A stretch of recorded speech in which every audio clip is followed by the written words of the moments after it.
Endi shu joyda turib aytaymi?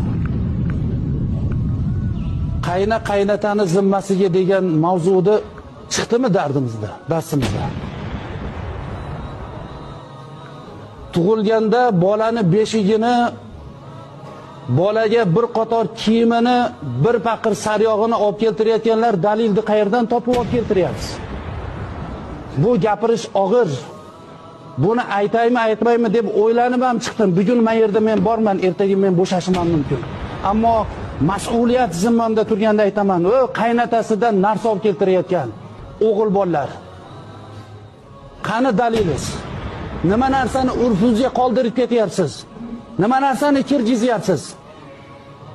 O'g'il bolaman, erkakman deb odamlarga oshkor qilib uylandingizmi? Otangiz siz tug'ilganda to'y qilganmi o'g'il ko'rdim deb? Nima qaynotangizni yuklaysiz? Ertaga siz ham qiz berasiz. Shuni xohlaysizmi sizlar? Qaynotaga yuklamaylik. Boqishlik bizning zimmamizda.